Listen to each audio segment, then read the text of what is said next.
नमस्कार, आप देख रहे हैं अपनी मथुरा न्यूज और मैं हूं आपके साथ, मैं प्रतीक चतुर्वेदी।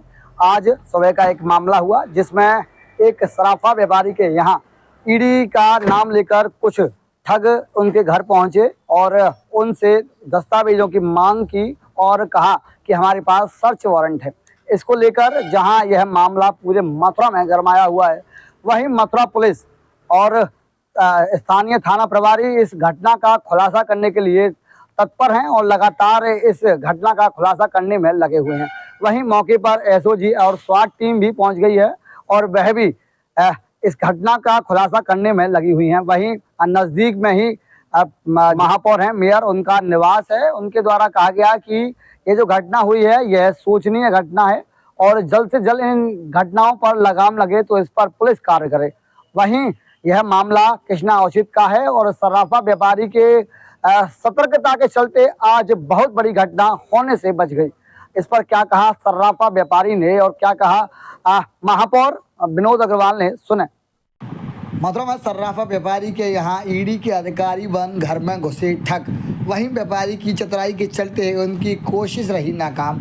वहीं व्यापारी के द्वारा बताया गया कि महिला समेत 4 लोग सुबह करीब 6:30 बजे उनके घर में घुसे और ईडी के अधिकारी बन फर्जी सर्च वारंट को लेकर उनके घर में घुसे और उनसे दस्तावेजों की मांग कर रहे थे। इस पर व्यापारी ने चतुराई दिखाते हुए नज़दीक में मौजूद मेयर के घर पर वह पहुंचे और उनसे मदद की गुहार लगाई।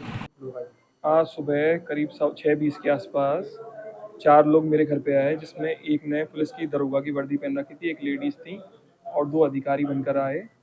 उन्होंने कहा ईडी का आपके लिए सर्च वारंट है, आपका घर का सर्च वारंट करना पड़ेगा। मैंने उनके आई कार्ड मांगे तो उन्होंने आई कार्ड दिखाए और एक ईडी का सर्च वारंट दिखाया। मैं पढ़ने लगा तो उन्होंने मेरा फ़ोन छीन लिया और वारंट भी छीन लिया। मैंने जब उनसे पूछा दरोगा से, आप कौन से थाने से, तो उन्होंने कहा कि गोविंदपुर थाने से हैं। तो मुझे लगा कि ये कुछ संदिग्ध है और वो बार बार अंदर जाने की कोशिश कर रहे थे। तो मैं अपना घर का लकड़ी का दरवाज़ा बंद करके बाहर की तरफ चिल्लाते हुए भागा।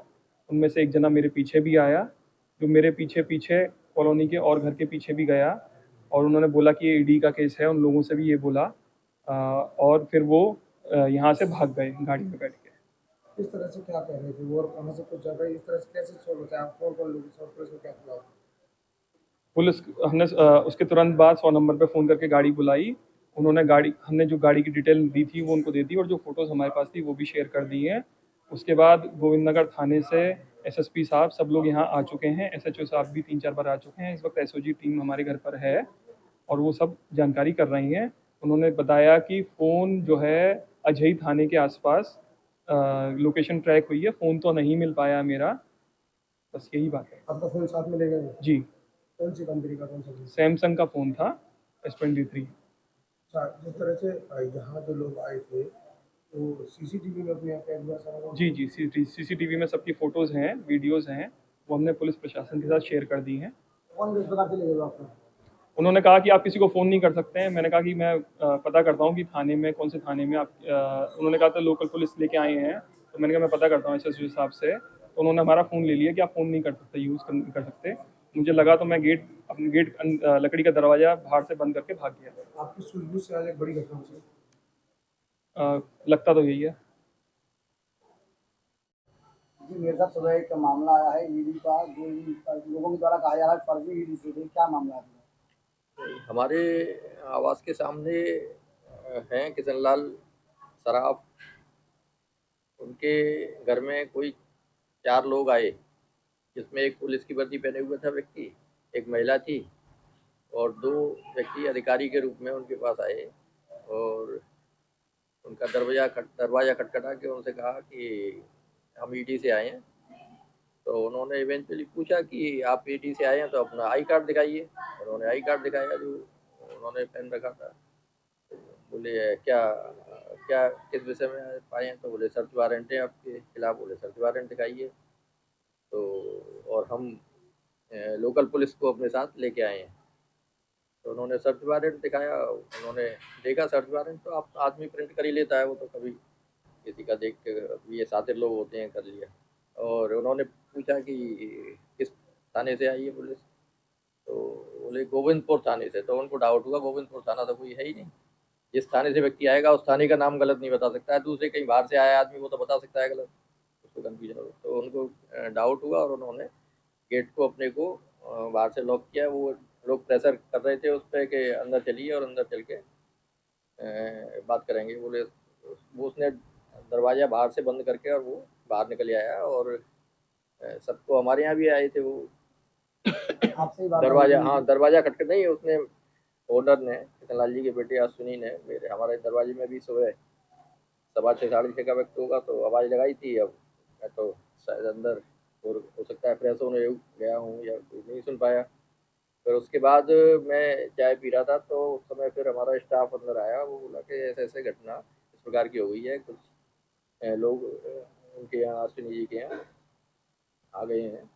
और मैं बाहर आया तो इतनी देर में वो व्यक्ति बाहर यहाँ घर के पास ही दिख गया चलता हुआ। तो हमारे स्टाफ ने बताया ये ही है। तो मैंने बुलाया, मैंने कि क्या बात है भाई, कहाँ से आए हो? बोले हम ईडी से हैं। तो मैंने कि क्या मामला क्या है? तो बोले वो नहीं बता सकते हम, हमारा ये कॉन्फिडेंस है। तो इतनी देर में हमारे पड़ोसी को वो अश्विनी उस नोटिस को थमा गए थे कि ये नोटिस फर्जी लेके घूम रहे हैं। तो इतनी देर में वो नोटिस ले आए कि ये नोटिस दे के गए, दिया है इन्होंने। तो मैंने उसको देखा, सर्च किया, देखा तो वो उसमें इन्फोर्समेंट डायरेक्टरेट वो एड्रेस वगैरह लिखा हुआ था। बोले, तो मैंने कि कहाँ से आए हैं आप? तो बोले हम इन्फोर्स ईडी से हैं। तो मुझे भी ऐसा डाउट नहीं लगा कि हो सकता है, क्योंकि 55 साल की उस व्यक्ति की उम्र रही होगी। तो लुटेरे तो नहीं होते हैं इस उम्र के, तो मुझे लगा हो सकता है कि कोई ईडी से आए हों। तो लेकिन जब इतने लोग सतर्क हो गए, इतने लोगों की बात हुई, तो उनको भी ऐसा लगा कि कहीं हम फंस ना जाए, तो वो फिर यहाँ से निकल गए। और इसमें जैसे रिकॉर्डिंग देखने से पता लगा कि बाहर भी 2 लोग, गेट के पास भी 2 लोग उनके घूम रहे थे, उनको भी कैमरे ने कैच किया है। जिस प्रकार से यह वारदात को अंजाम दिया गया उन लोगों के द्वारा, लोगों का कहीं ना कहीं सरकार पर आरोप लगाया जा रहा है। वहीं उत्तर प्रदेश पुलिस पर भी आरोप लगाया जा रहा है कि उत्तर प्रदेश पुलिस जहां सदैव तत्पर रहती है वहां ऐसी घटनाएं किस प्रकार से हो रही हैं?